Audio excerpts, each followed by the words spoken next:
ನಂದಿಗಿರಿಧಾಮ police ಠಾಣೆ ವ್ಯಾಪ್ತಿಯಲ್ಲಿ ಪೊಲೀಸರ ಮೇಲೆ ನಡೆದಿದ್ದ ಹಲ್ಲೆ ಸಂಬಂಧವಾಗಿ ನಾಗಾರ್ಜುನ ಕಾಲೇಜಿನ ಒಬ್ಬ ವಿದ್ಯಾರ್ಥಿಯನ್ನು ಪೊಲೀಸರು ಬಂಧಿಸಿದ್ದಾರೆ. ಪಾವಗಡದ ಜಶವಂತ್ ಎಂಬ ವಿದ್ಯಾರ್ಥಿಯನ್ನು ಬಂಧಿಸಿ ವಿಚಾರಣೆ ನಡೆಸುತ್ತಿದ್ದಾರೆ. A1 ಆರೋಪಿ ರಾಜೇಶ ಮತ್ತು ಇನ್ನೂ ಹಲವರ ಬಂಧನಕ್ಕೆ ಪೊಲೀಸರು ಬಲೆ ಬೀಸಿದ್ದಾರೆ. ಕರ್ತವ್ಯ ನಿರತ ಪೊಲೀಸರ ಮೇಲೆ ನಾಗಾರ್ಜುನ ಕಾಲೇಜು ವಿದ್ಯಾರ್ಥಿಗಳು ಹಲ್ಲೆ ನಡೆಸಿದ್ದರು.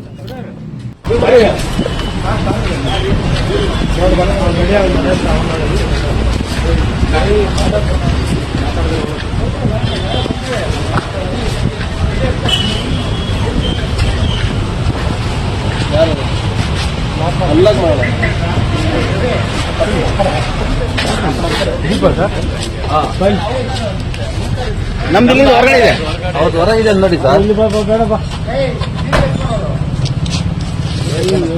ಹೊರಗಡೆ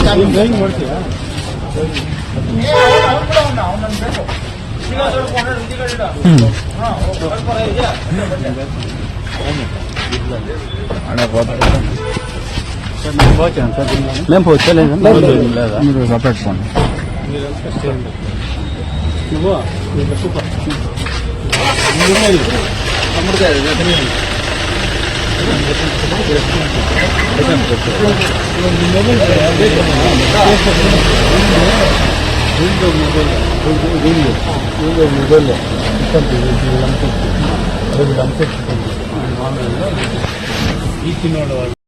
ಕಾನೂನು ಸುವ್ಯವಸ್ಥೆ ಬಲಪಡಿಸಲು ಬೆಂಬಲಿಸಿ ದಿಗ್ವಿಜಯ ಭಾರತ ಪಕ್ಷ.